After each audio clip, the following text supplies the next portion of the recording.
Bem-vindo à nossa Escola de Teologia Viva e a gente está estudando sobre a matéria Hamartiologia, o pecado, como a Bíblia vê o pecado, como o pecado é descrito na Bíblia. E a gente começou a falar na aula passada sobre arrependimento. Uma das respostas que o crente deve ter ao pecado, ao cometer um pecado, como nova criatura, é o arrependimento. E a gente viu na aula passada o que arrependimento não é. E hoje eu quero ver com você a base para o verdadeiro arrependimento. A gente não conseguiria ir para um outro lugar a não ser na Epístola de João, que descreve isso tão maravilhosamente. E eu peço com que você abra aí comigo em 1 João. Você consegue abrir aí comigo na sua Bíblia? 1 João, no capítulo 1, e a gente vai fazer aí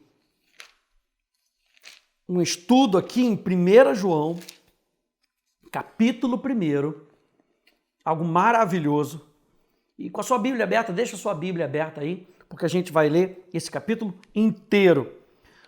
O que eu quero que você entenda é que arrependimento genuíno, anote isso, arrependimento genuíno é obra do Espírito Santo no seu coração. Então, toda vez que o Espírito Santo começa a agir na nossa vida, desde que nós entregamos a nossa vida para Jesus como Senhor da nossa vida, o Espírito Santo vai agir em tudo, ele deve agir em tudo, ele deve ter liberdade para agir em todas as áreas da nossa vida. Isso é maravilhoso porque eu e você não podemos viver a vida cristã sozinhos. Então o Espírito Santo nos leva ao arrependimento.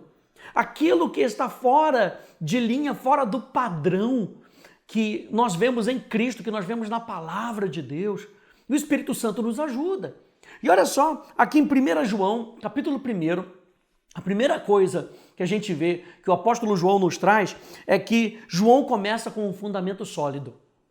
Para mostrar tudo isso, para falar sobre arrependimento, João começa com um fundamento sólido. E o fundamento sólido é Cristo.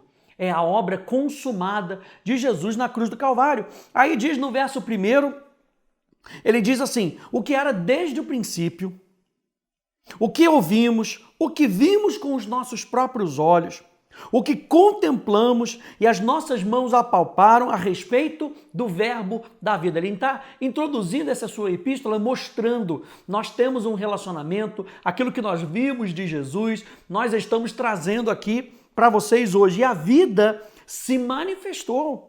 E nós a vimos e dela damos testemunho e anunciamos a vocês a vida eterna que estava com o Pai e nos foi manifestada. No seu Evangelho, João capítulo 17, João descreve que a vida eterna é essa, que te conheçam a ti, o único Deus verdadeiro, e ao teu Filho a quem tu enviastes.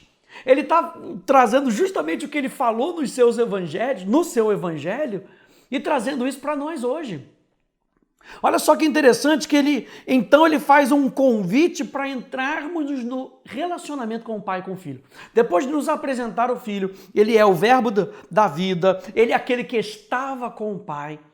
Ele então nos faz o convite para entrarmos no relacionamento do Pai com o Filho. Versículo 3.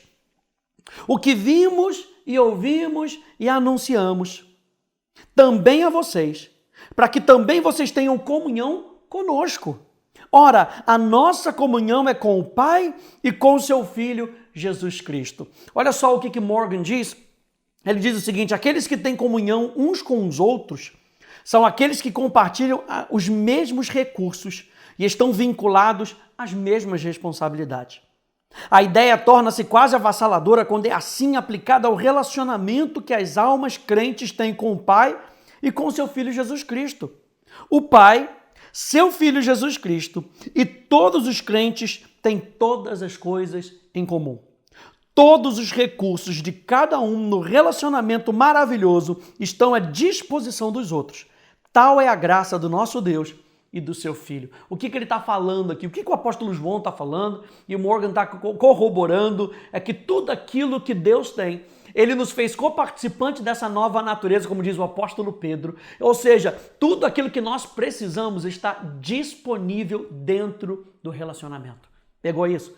Tudo o que nós precisamos está disponível dentro do relacionamento. Por isso que o apóstolo João apresenta o filho e agora ele apresenta o relacionamento do pai com o filho e fala: vamos ter comunhão com o pai e com o filho, porque tudo que nós precisamos está disponível dentro desse relacionamento. Isso não é maravilhoso a gente poder pensar isso? A gente poder pensar que na nossa vida diária tudo está disponível dentro desse relacionamento.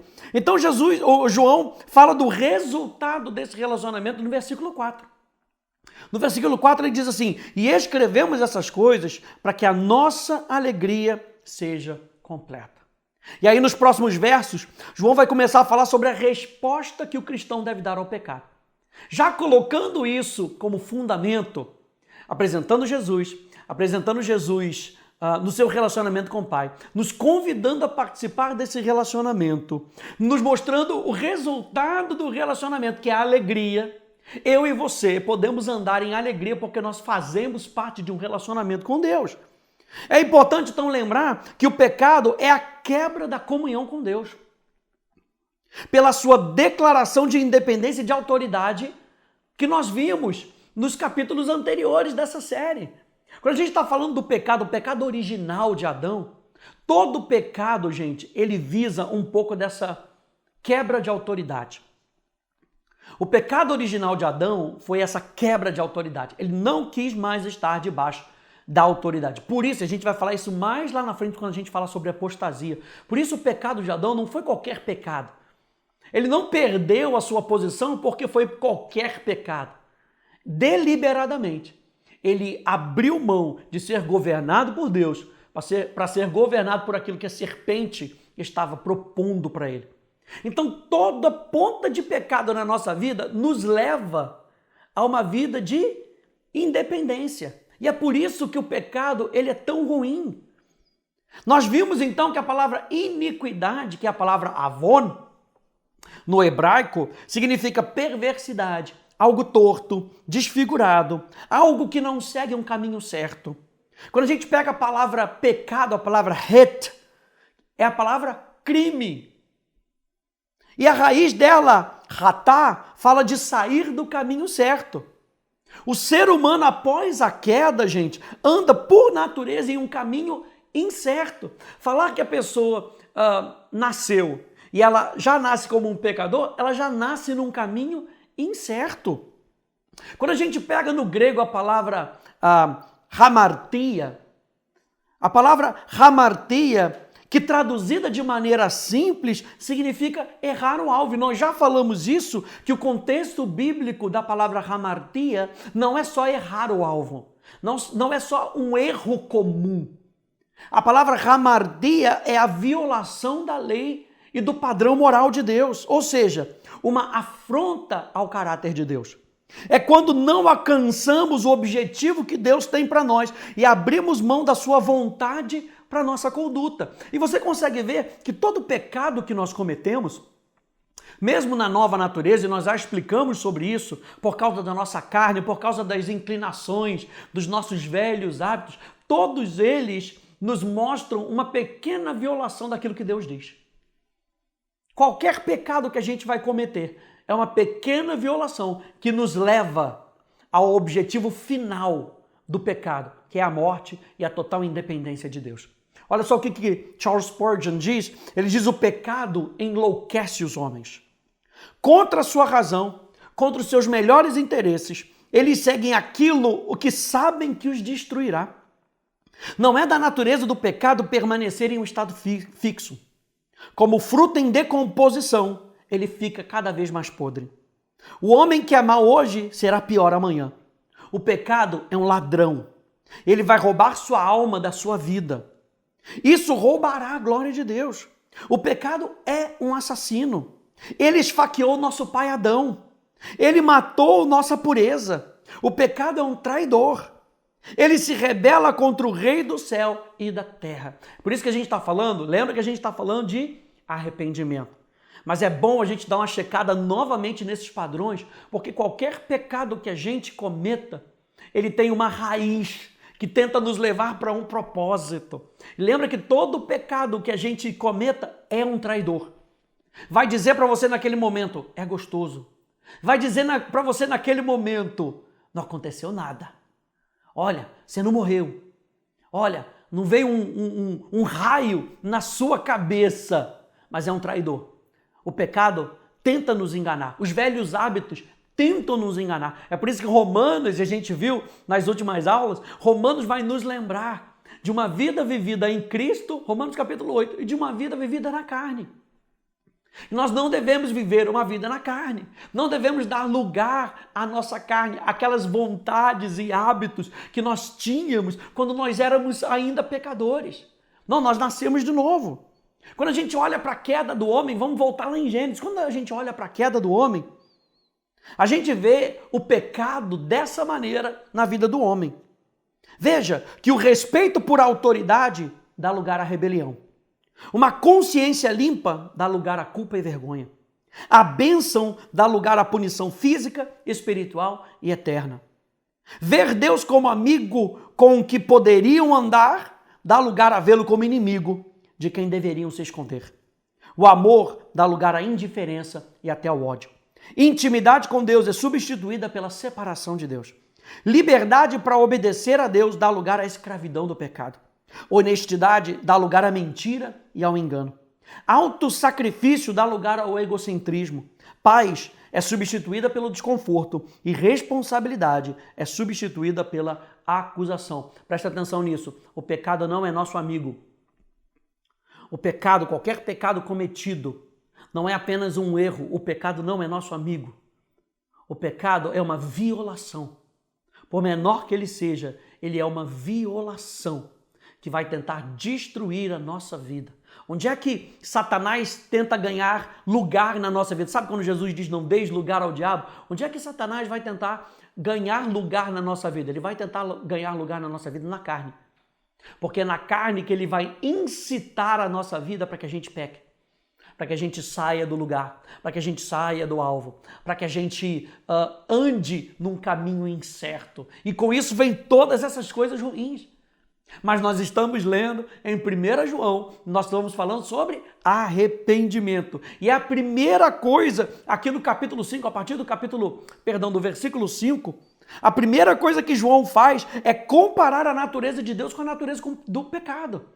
A gente tem que ver o pecado como ele é, por isso essa série. A gente precisa ver o pecado como ele é. Verso 5 diz, a mensagem que dele ouvimos e que anunciamos a vocês é essa, Deus é luz. E nele não há treva nenhuma. Se dissermos que mantemos comunhão com ele e andarmos nas trevas, mentimos e não praticamos a verdade. O que o apóstolo João está falando? O pecado, Deus não tem nada de pecado nele, Deus não tem trevas dentro dele.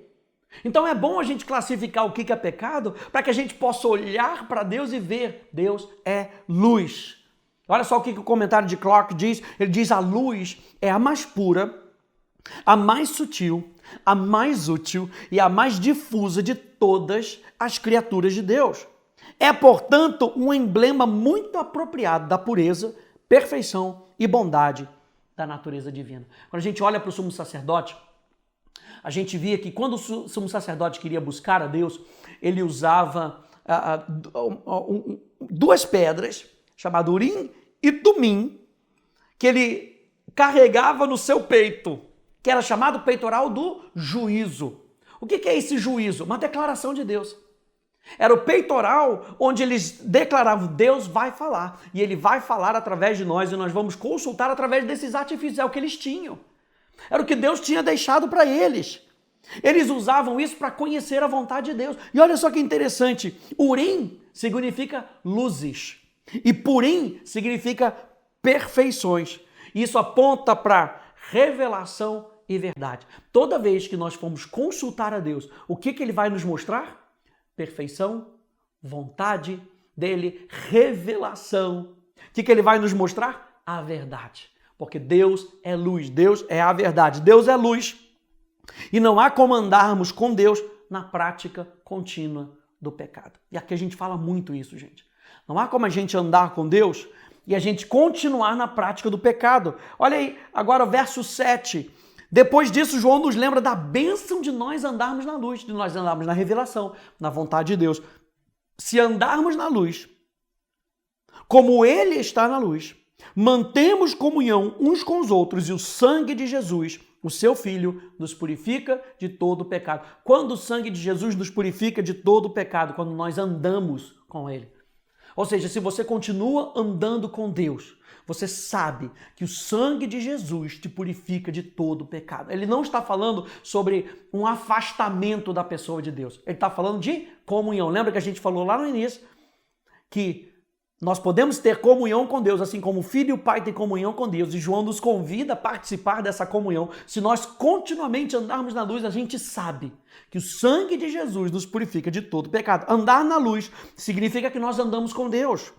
Ao andar na luz, podemos ter comunhão uns com os outros. Aqueles que andam com Deus também. Ao andar na luz, podemos andar na certeza de que o sangue de Jesus nos purifica. O sangue é o quê? É presente. O sangue de Jesus nos purifica. Não nos purificou, nem nos purificará. Nos purifica. Qual é o link para nós sermos purificados? Continuarmos na comunhão. E é claro que a gente sabe que nós temos um Deus que está disponível e aberto para nos purificar e continuar nos purificando. É a certeza que nós temos de que lá na frente, se nós errarmos, e é o que a gente vai ver aqui mais para frente, se nós pecarmos e nos arrependermos e confessarmos o nosso pecado, Ele é fiel e justo, Ele está disponível. Então nós temos um Deus que lá na frente, se nós continuarmos a andar com Ele, nos purifica de todo pecado. E isso aqui é muito importante, você entender que o tempo verbal aqui é presente. Presente. Presente. Ele continua, Ele nos purifica. Então, a gente pulando para o verso 8, João termina então falando sobre a presença do pecado e a nossa resposta. Versículo 8 diz assim: se dissermos que não temos pecado nenhum, se dissermos que a gente não peca, a nós mesmos enganamos e a verdade não está em nós. O que João está falando dessa presença do pecado? Ele está falando dessa presença do pecado, se dissermos que não temos pecado, não na natureza. Se nós dissermos que nós não temos pecado, se nós não estamos mais na presença do pecado. Porque quando a gente vai lá no capítulo 3, no verso 9, ele diz assim: aquele que tem a divina semente não pode viver pecando. Então o apóstolo João aqui no verso 8 não está falando sobre a natureza do pecado. Se a gente fizer essa interpretação bíblica correta, só que no livro de João a gente consegue entender que ele está falando não da natureza, mas ele está falando da presença do pecado. Se você disser que você não tem condição de pecar, que o pecado não te assedia, que o pecado não te puxa, a nós mesmos nos enganamos e a verdade não está em nós. A tragédia muitas vezes de a gente pensar que a gente não pode mais pecar, porque era o pensamento da época. Alguns estavam se levantando dizendo: a gente é nova criatura, a gente não pode mais pecar mais. A tragédia desse tipo de pensamento é que uma vez que nós pensamos que não podemos mais pecar, nós cremos que o que nós fazemos não pode ser pecado. E com isso, perdemos de vista o padrão da santidade de Deus. E a gente vai continuamente, a gente vai falar um pouco mais sobre isso quando nós falarmos no próximo tópico, quando nós falamos sobre um caminho de santidade. Porque o padrão de santidade é Deus. Ele é luz, Ele é perfeito, Ele é a revelação que nós precisamos. Então, se nós precisamos andar na luz, nós precisamos da consciência e continuamente olhando para Jesus. Continuamente olhando para Jesus. Que a algum momento a gente vai pecar, a gente sabe disso. Então a gente não pode negar a presença do pecado, gente. A gente não pode negar o poder do pecado. Você lembra lá em Hebreus que diz que o pecado tenazmente nos assedia? Se ele nos assedia, porque ele pode ter um poder sobre as nossas vidas. E nós continuamente temos que voltar a nossa atenção para Deus. Olha só o que disse Blanchard. Ele disse: os perdidos saltam para o pecado e o amam. Os salvos caem no pecado e o detestam. Meu Deus, eu e você podemos cair no pecado porque nós somos chamados pela concupiscência dos nossos olhos, por essa presença do pecado. Mas aquele que cai no pecado, que é salvo, ele detesta o pecado. Olha só o que Octavius Winslow ele diz, ele não se entrega ao pecado com ganância, está falando do salvo. Ele odeia o pecado. A graça reina, não o pecado. Tem poder, o pecado tem poder, mas não governa. Atormenta, mas não reina com uma supremacia contínua e ininterrupta. Sua experiência está de acordo com a promessa: o pecado não terá domínio sobre vós. O pecado pode triunfar por um tempo, como aconteceu em Davi, em Pedro e uma série de outros homens eminentemente santos. Ainda assim, a promessa é verificada, como vemos nas restaurações do Espírito abençoado em seu Espírito, ou seja, no nosso Espírito, e na conduta, em suas humilhações e confissões, e em uma caminhada santa e reta com Deus nos anos seguintes. O pecado não terá domínio sobre você. Martinho Lutero disse: reconhecer o pecado é o início da salvação. Thomas Bernard disse: a impressão que temos do pecado está na proporção à nossa proximidade de Deus. Você lembra que anteriormente o apóstolo João disse que nós andarmos na luz, como ele está na luz. Então, o nosso padrão é ele. Quanto mais nós nos aproximamos de Deus, mais, como diz aqui Thomas Bernard, mais nós temos uma impressão do que é o pecado na nossa vida. E nós precisamos entender isso. Eu e você vamos pecar? Eu e você vamos pecar. Mas olha só o que diz o versículo 9. Ele diz: se confessarmos os nossos pecados, ele é fiel e justo para nos perdoar os pecados e nos purificar de toda injustiça. Lembra que nós falamos anteriormente que o sangue de Jesus purifica aqueles que mantêm comunhão com Deus? Se nós confessarmos os nossos pecados, ele é fiel e justo para nos perdoar e nos purificar de toda injustiça. A confissão do pecado, então, gente, é uma ação do arrependimento. A confissão do pecado é uma ação do arrependimento. A palavra confessar, homologueo, no grego, tem o sentido de dizer a mesma coisa que outro. Tem o sentido de falar abertamente, de declarar livremente. Ou seja, quando nós estamos confessando, nós estamos declarando que nós não somos mais presos ao pecado, porque eu sou livre para declarar que aquilo não me domina mais. Gente, isso aqui é impactante.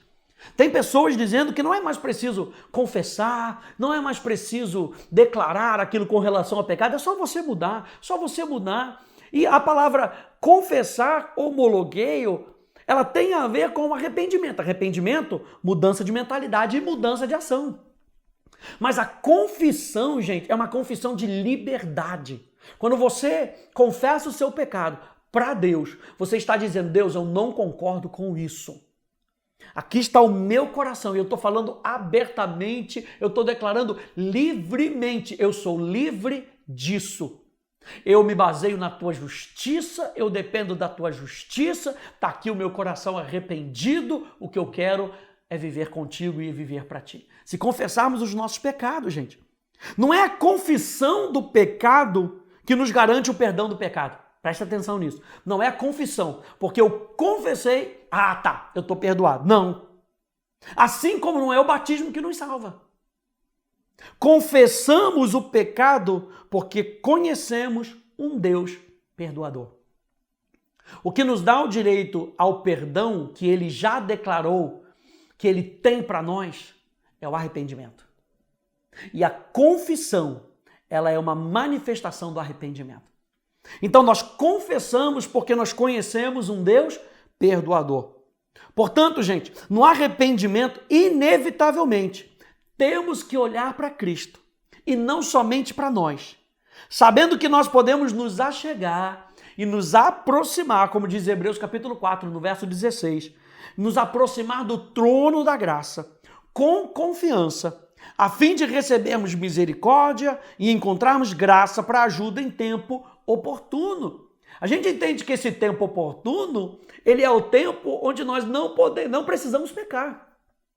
A gente entende que a gente pode chegar diante de Deus e falar: estou com essa dificuldade, estou com esse desejo no meu coração, me ajuda, Jesus, porque eu não quero sair de fora do teu padrão. Eu posso me achegar a um Deus de misericórdia. Mas se eu pecar, eu também posso me achegar diante do mesmo trono da graça de um Deus que me perdoa. Olha só o que essas versões dizem. Vou falar primeiro da J.B. Phillips, está aí na sua apostila.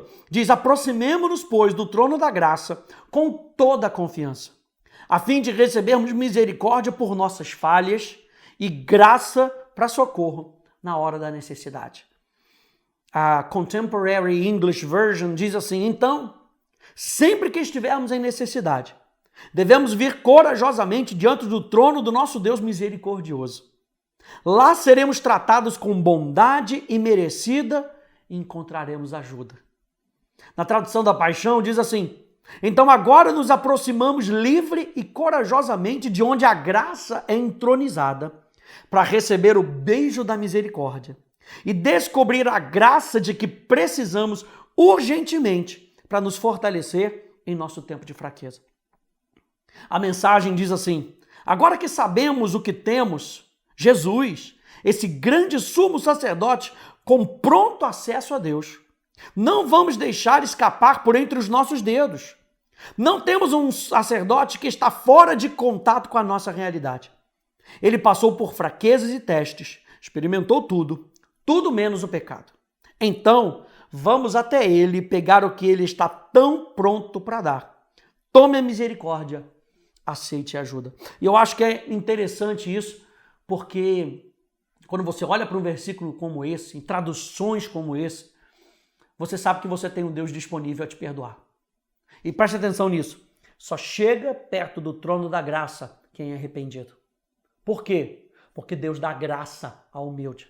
Ele rejeita o soberbo. O soberbo não corre para Deus. Como diz lá em Abacuque, o soberbo diz: eis aqui minha vida. Tenho tudo que eu preciso, não preciso de Deus. Mas aquele que é humilde chega diante de Deus e clama por graça e misericórdia. E aí o apóstolo João, no versículo 10, ele termina aqui dizendo: se dissermos que não cometemos pecado, fazemos dele um mentiroso e a sua palavra não está em nós. Eu e você vamos escorregar durante a nossa jornada, mas eu e você podemos nos levantar. Nós podemos nos arrepender no nosso coração e buscar a um Deus de graça, buscar a um Deus de misericórdia, que nos atrai para si. Lembra que ele não rejeita um coração humilde nem um coração contrito.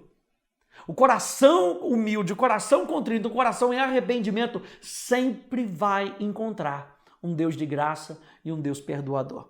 Então, gente, eu e você, a gente precisa se ancorar naquilo que Deus diz sobre a nossa vida. Lembre-se que o seu novo coração tem tudo de Jesus vivendo dentro dele. Se você é uma nova criatura, a natureza de Cristo está habitando dentro de você. E isso faz totalmente acessível aos seus comportamentos de amadurecimento. É interessante você ler sobre o fruto do Espírito, que está listado em Gálatas capítulo 5, verso 22 e 23. Lembrando que isso agora se aplica ao novo coração, ao seu novo coração, que está ligado ao de Jesus. Então vá e viva. Você vai falhar. Você ainda está se acostumando com esse novo coração, com essa nova vida. Mas quando você falhar, coloque sua confiança no trabalho que Jesus fez e acredite que, independentemente do seu comportamento, você é novo, você é um verdadeiro santo e está aprendendo a acreditar nisso. Qual é a nossa resposta? Qual é a resposta do crente ao pecado? Arrependimento. Eu e você temos a oportunidade. Você lembra do filho pródigo? Ele teve a oportunidade. Mesmo trazendo tanta desonra para o seu pai, da maneira como ele fez, vivendo da maneira como ele viveu. Lembra que ele falou para si mesmo: pequei contra Deus e pequei contra o meu pai. E ele correu para o seu pai e disse: pequei contra Deus, pequei contra ti. Um coração arrependido. E o pai estava ali, de braços abertos, disponível para fazer uma chuva de perdão cair sobre o seu filho e restituir novamente o direito que ele tinha, a posição que ele tinha. E é isso que Deus está fazendo comigo e contigo. Se eu e você falharmos, se eu e você pecarmos, nós temos um Deus que está disponível para nos perdoar. Que Deus te abençoe, no nome de Jesus.